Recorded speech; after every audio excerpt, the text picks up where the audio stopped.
নুরুল হুদা সাহেবের অন্য অপরাধ থাকলে তাকে সেই মামলায় বিচার করেন। তাকে ধরে নিয়ে 4-5 জন লোক পাঠালেন, তাকে পাঠিয়ে দিয়ে জুতার মালা পরিয়ে দিয়ে লাঞ্ছনা করবেন, হয় না। সমাজের নর্মস ভ্যালুস গুলো ধ্বংস করে দেওয়া হচ্ছে। কাজেই আমাদের বক্তব্য হচ্ছে ভারতবর্ষ অবশ্যই তার প্রতিবেশী রাষ্ট্রগুলোতে গণতন্ত্র এবং অসাম্প্রদায়িক মূল্যবোধ থাকুক, এটাই চাইবেন বলে আমরা মনে করি। ওইখানে বসে জঙ্গিবাদ, ওইখানে বসে উগ্র সাম্প্রদায়িক শক্তি যা গণতন্ত্রের অন্তরায়, সেটিকে বিশ্বের কোনো দেশই কিন্তু গ্রহণ করবে না। বাংলাদেশে যদি উগ্র সাম্প্রদায়িকতা, ওই জেএমবি, বাংলাবাই, শাকর রহমান, মুফতি হান্নান, লস্করে তৈবা আপনি একের পর এক পয়দা করতে থাকেন, একের পর এক গ্রেনেড হামলা করতে থাকেন, একের পর এক অস্ত্র আমদানি করতে থাকেন, এটা পৃথিবীর কোনো সভ্য দেশই আপনাকে গ্রহণ করবে না। এবং যেই কারণে মাত্র 1 বছরেরও কম সময়ে ইউনূসের গ্রহণযোগ্যতা একেবারে শূন্যের কোঠায়। কারণ ইউনূস সাহেবদের আবেদনের পরেও, নিবেদনের পরেও, ডাস্টবিনের হামলা, এত বাগবাগানের পরেও কিন্তু পৃথিবীর প্রথম সারির বড় বড় মিডিয়া হাউসগুলো প্রধানমন্ত্রী ইন্টারভিউ নিচ্ছেন, ছাপাচ্ছেন। এখানেই হচ্ছে ওদের গ্রহণযোগ্যতা যে তলানিতে। ইউনূস বা ডাস্টবিন শফিকদের গ্রহণযোগ্যতা আবেদন যে আর নেই সমাজে, বিশ্বে, বহির্বিশ্বে, সেটা নেই। সেটা শুধুমাত্র রয়টার, এপি, টাইম ম্যাগাজিনের মতো বিশ্বব্যাপী প্রথম সারির যে মিডিয়া, তারা যখন প্রধানমন্ত্রী ইন্টারভিউ নেন এবং ছাপান, তাতেই প্রমাণিত হয়েছে যে ওদের অবস্থানটা নেই। শেখ হাসিনা অনেক প্রাসঙ্গিক, শেখ হাসিনা বাংলাদেশের জন্য অনেক বেশি অবভিয়াস, এটা হচ্ছে প্রমাণিত সত্য। আমরা শেষ করব দাদা। যদি কালকে রায় ঘোষণার তারিখ ঘোষণা করা হয়, তো আপনাদের পদক্ষেপ কি হবে? এবং আমরা শেষ করব আপনার শেষ বক্তব্য এই দিয়ে। আমরা জানি তারা গায়ের জোরে অনেক কিছু করতে পারে, গায়ের জোরে অনেক কিছু করবে। কালকে বিএনপি, জামাত, এনসিপি বিশৃঙ্খলা তৈরি করবে, নাশকতা করবে, মানুষও হত্যা করতে পারে, পুলিশ হত্যা করতে পারে, আবার পুলিশকে দিয়েই বোমা ছুড়িয়ে আরো বেশি ঘটনা ঘটাতে পারে। আমাদের রাজনীতির মূল দর্শন হচ্ছে সবার আগে দেশ, দেশের গণতন্ত্র, স্বাধীনতা, সার্বভৌমত্বকে অক্ষুণ্ণ রাখবার জন্যে আমরা মানুষের প্রতি শ্রদ্ধাশীল থেকে অপশক্তিকে দ্রুতই মূলোৎপাটনের জন্য সময় উপযোগী রাজনৈতিক কর্মসূচি, অবশ্যই সেটি হবে আরো কঠিন এবং কঠোর। যদি বিএনপি, জামাত বাড়াবাড়ি বেশি করে, আমাদের পরবর্তী কর্মসূচি আরো কঠিন, কঠোর হবে।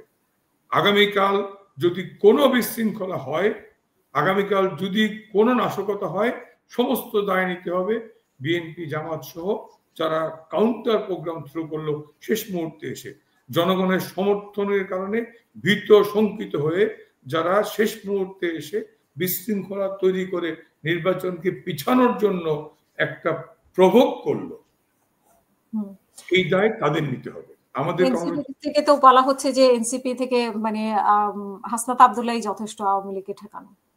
হ্যাঁ, তা তো অবশ্যই। এখন আর তো রাজুতে বলে না, এখন কি বলে রাজুতে আয়? বলে আগে তো কিছু হয় রাজুতে আয়, এখন কি আর বলে? শুনছেন গত কয়েক মাসে শুনছেন রাজুতে আয় বলতে? কাজেই গ্রামে একটা কথায় উঠতে পারে না চড়ুই, কি জানি কি বাঁধে ঢেকি। হ্যাঁ, ঢেকি বাঁধতে এক্সপার্ট লাগে। উঠতে পারে না চড়ুই, কি এর কথা ভুলে গেছি, ঠাকুমা বলতেন আর কি।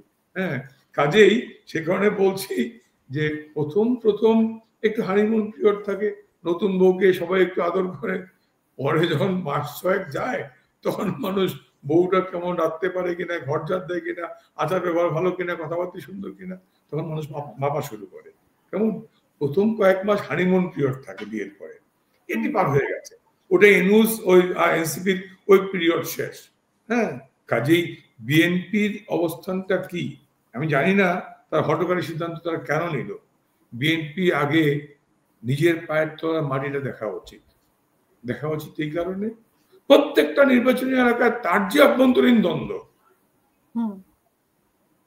4টা ইলেকশনে ছাত্রলীগ মাঠে নেই, আওয়ামী লীগ নেই, ডাকসু, রাকসু, জাকসু, চাকসু 4টা নির্বাচনে বিএনপির চরম ভরাডুবি।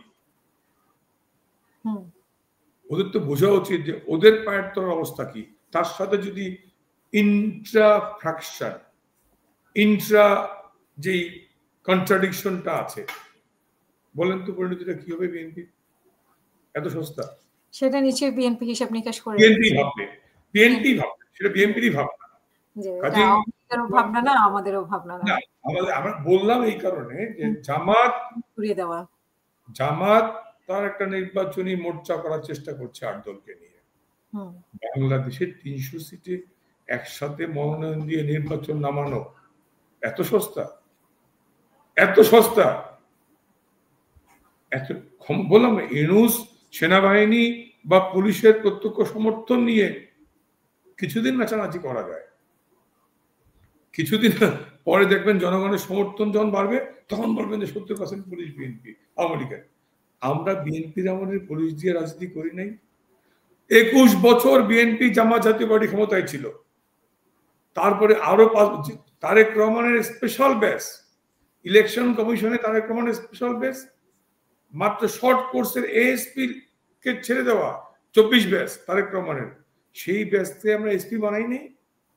সেই তারেক রহমানের ফুল কোর্স ট্রেনিং না করে 2006 নির্বাচনের আগে কয়েক মাসের ট্রেনিং দিয়ে ছেড়ে দিল 24 ব্যাচের পুলিশ।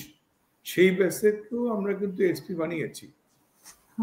তারেক রহমানের বিশেষ নিয়োগ দেওয়া নির্বাচন কর্মকর্তাদেরকে দিয়েও কিন্তু আমরা নির্বাচন নামিয়েছি।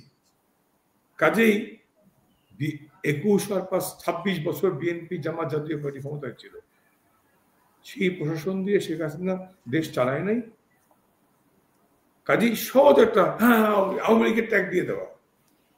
আওয়ামী লীগের আমলে আজকে যারা যে 5 জন সিনিয়র সেক্রেটারি এক্সটেনশন কি বলে চুক্তিভিত্তিক নিয়োগ পেল এই আমলে, মোপা, এডুকেশন, হেলথ, বড় সিনিয়র 5 জন সেক্রেটারি, কোন বেটা আওয়ামী লীগের সময় প্রমোশন না পেয়েছে?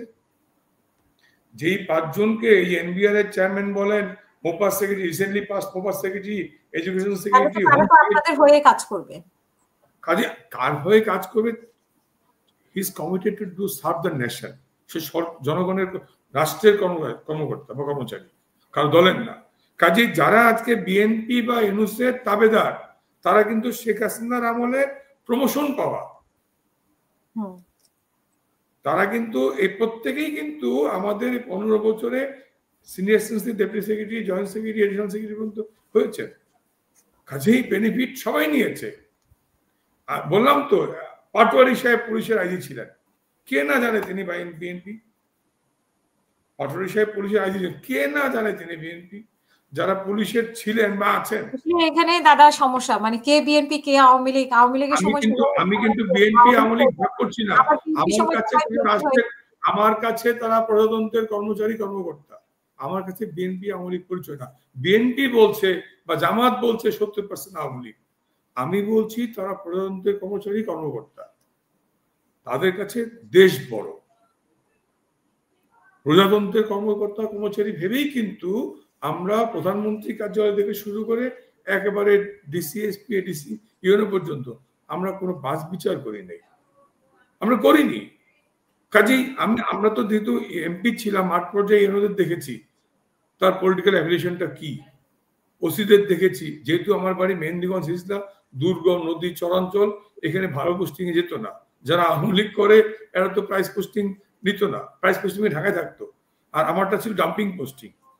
আমি দেখেছি তো, আমি আমারটাই বললাম, হিজলা মেহেন্দিগঞ্জটা অলওয়েজ ডাম্পিং পোস্টিং।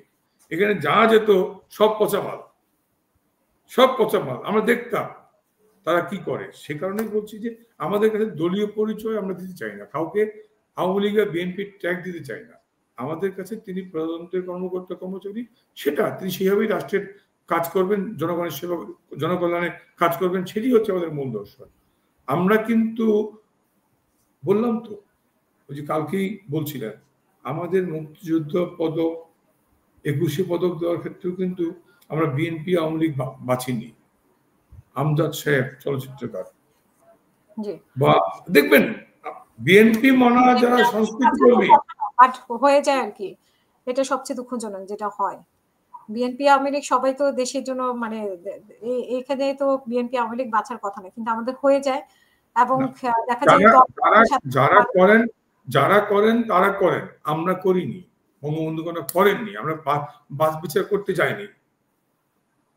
আপনি বলেন, অনেকে অনেক কথা বলে, যেই দেশে যারা শেখ রাসেলকে হত্যা করতে পারে, বঙ্গবন্ধুর সন্তান হওয়ার কারণে শিশুপুত্র রাসেলকে হত্যা করতে পারে, তার প্রতিহিংসা কি হওয়া উচিত ছিল? এখন দাদা শিশুকে অপরাধ কোনো অন্যায় ছিল না, কোনো কিছুই ছিল না। তারপরে জনগণ এমনি ফুঁসে উঠেছে, জনগণ এমনি রাস্তায় নেমে এসেছিল জুলাই আগস্টে।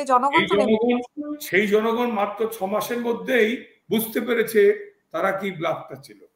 জনগণ ফুঁসে উঠেছে সাময়িক, হয়তো কনস্পিরেসি বললাম, যদি ওটা সত্য হতো, জনগণের ফুঁসে ওঠা যদি সত্য হতো, তাহলে রাজুতে আয় বললে এখনো 200 লোক আসতো। এখন কাকও আসে না, কুকুরও আসে না। যদি ওই স্পিরিটটাকে, সো-কল জুলাই স্পিরিটকে জনগণ ধারণ করত, তাহলে জুলাই স্পিরিটের যারা বেনিফিশিয়ারি, তাদের ডাকে রাজুতে, শহীদ মিনারে 200-500 ছেলে মেয়ে এখন আসতো, আসে না। সেই কারণে তার ডাক। কাজেই জুলাই যে স্পিরিট ভ্রান্ত ছিল। কাজেই যেটা বলছেন আপনারা, বলেন জুলাই স্পিরিট জনগণ ফুঁসে উঠেছে, বোগাস, অ্যাবসলিউটলি বোগাস। দেবপ্রিয় দাদা তো ওই গ্রুপের লোক, তাদের ওই আপনাদের এই শিবিরের লোক। তিনি বলেন নাই যে সরকার ব্যর্থ হয়েছে অর্থনীতি সংস্কার করতে, 27 লক্ষ নতুন বেকার হয়েছে? না, সরকার ব্যর্থ হয়েছে সেটা অন্য হিসাব, কিন্তু এমনিতে তো জুলাই স্পিরিট তো মানে ধরেন জুলাইতে তো জনগণ বের হয়ে এসেছে। নাথিং জুলাই স্পিরিট হচ্ছে অ্যাবসলিউটলি। আমি বলি, একটা নতুন গান হয়েছে, নতুন গান শুনলাম, তুমি বন্ধু জামাত শিবির আমি বিএনপি, তোমার আমার ভালোবাসায় জন্ম নিয়েছে এনসিপি। একটা গান শুনলাম, প্যারোডি গান শুনতেছিলাম যে তুমি বন্ধু জামাত শিবির আমি বিএনপি, তোমার আমার ভালোবাসায় হয়েছে এনসিপি। কাজেই বিএনপি বা জামাত তার আসল পরিচয় দিয়ে যখন আন্দোলন জমাতে পারছিল না, সরকার পতনের হালে পানি পাচ্ছিল না, তখন তারা সো-কল জুলাই স্পিরিট দিয়ে একটা নাটক মঞ্চস্থ করলো। সেখানে হ্যাঁ, সাংগঠনিকভাবে আমরা ব্যর্থ হয়েছি, অথবা গোয়েন্দা সংস্থার ষড়যন্ত্রের কাছে আমরা হেরে গেছি, অথবা এটা সত্য যে আরো বেশি মানুষ হত্যা করে, চীনের মতো গণহত্যা করে আমরা ক্ষমতা থাকতে চাইনি। সে কারণে আমরা ঠিক আছে, ওকে। আর যদি প্রকৃত অর্থেই জুলাই স্পিরিট বলতে কিছু থাকতো, জুলাই চেতনা বলতে কিছু থাকতো, যদি প্রকৃত অর্থেই আদর্শিক কিছু থাকতো, তাহলে কিন্তু এখনো ছাত্রছাত্রীরা বা মানুষ তাদের পক্ষে থাকতো। ডাকসু নির্বাচনের ফলাফলটা দেখেন নাই, এনসিপির কি পরিণতি, দেখেন নাই ডাকসু নির্বাচনের অবস্থাটা কি? কাজেই ওটা অ্যাবসলিউটলি বোগাস। যাই হোক, আমি দেখছিলাম যে আওয়ামী লীগের লকডাউন ঠেকাতে ডাকসুর নেতৃত্বে বিক্ষোভ, মানে ডাকসু নেতৃত্বে দেখেন আপনি কত লোক, আপনি বলেন, আমি দেখে এসেছি। না, আমার এখানে চলছে টেবিল টকে, আমি দেখতে পাচ্ছি যে কয়েকশো হবে। হ্যাঁ, আমি যখন ডাকসু ভবনে বসে হ্যান্ডমাইক দিয়ে কথা বলছিল সত্যি আসার আগে, বলছে হলপাড়া থেকে আসবে তারপরে মিছিল বেরোবে। অর্থাৎ আর আবেদনটা নেই, ওই আবেদনটা নাই। 100, 200, 300 লোক নিয়ে মিছিল করা যেতেই পারে। যদি বসতাম এখানে 30,000 ছাত্রছাত্রী নেমে আসছে, 5,000 আসছে, 2,000 আসছে, তাহলে বুঝতাম যে ছাত্ররা এটাকে ওন করছে। কর্মচারী ঘরের পিয়ন চারপাশে এনে, লোকজন ডেকে এনে, যখন সন্ধ্যায় প্রোগ্রাম দিয়ে মিছিল নামতে পারছিল না, আমি দেখছিলাম সন্ধ্যা, আমি টেলিভিশন, আমি যে এখন টিভি খোলা আমার সামনে, আমি দেখছি। কাজেই প্রোগ্রাম